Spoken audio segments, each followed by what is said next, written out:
और हरियाणा से बड़ी खबर सामने आ रही है।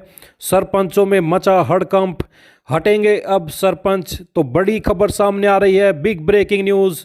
क्या है पूरी जानकारी, आइए देखते हैं। चैनल को सब्सक्राइब जरूर कर लें हरियाणा से पल पल की जानकारी के लिए। तो बड़ी खबर सामने आ रही है हरियाणा से, अब ये सरपंच हटेंगे। क्या है पूरी जानकारी, आइए देखते हैं। हरियाणा के पंचायती चुनाव लड़ चुके उम्मीदवार चुनाव आयोग को चुनावी खर्च का ब्यौरा नहीं दे रहे हैं। ऐसे में एक बार उन्हें फिर से चुनावी खर्च जमा करने का अवसर मिला है। हरियाणा राज्य चुनाव आयोग ने सभी उम्मीदवारों को 28 फरवरी 2023 तक खर्च जमा करवाने के आदेश दिए हैं।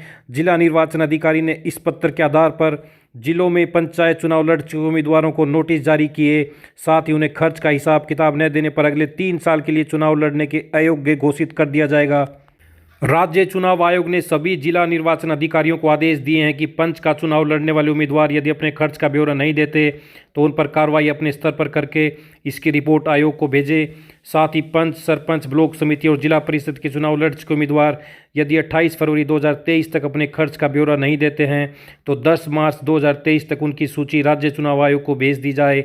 आयोग ने चुनाव का रिजल्ट जारी होते ही चुनाव लड़ चुके उम्मीदवारों को 1 महीने के अंदर चुनावी खर्च का ब्यौरा देने का समय दिया था, परंतु प्रदेश में बहुत से उम्मीदवारों ने खर्च का ब्यौरा नहीं दिया था। हिसार में 30% ने दिया ब्यौरा। हिसार में पंचायत चुनाव में जिला परिषद में 243 उम्मीदवार, पंचायत समिति में 871, सरपंच चुनाव में 1895 और पंच में 2601 उम्मीदवार चुनावी मैदान में थे। इनमें से केवल 30% उम्मीदवारों ने ही चुनाव खर्च का ब्यौरा दिया है। जिला पंचायत विकास अधिकारी ने बताया कि हमने सभी उम्मीदवारों को नोटिस भेज दिए हैं।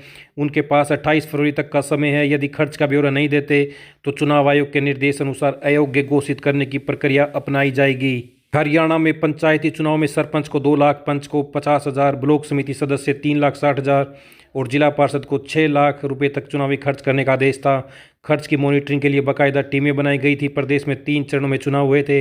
अंतिम फेज में 25 नवंबर को चुनाव संपन्न हुए थे। तो बड़ी अपडेट, चुनावी खर्च का ब्यौरा नहीं देने वालों को अयोग्य घोषित किया जाएगा। पंचायती उम्मीदवार नहीं दे रहे चुनाव खर्च का ब्यौरा।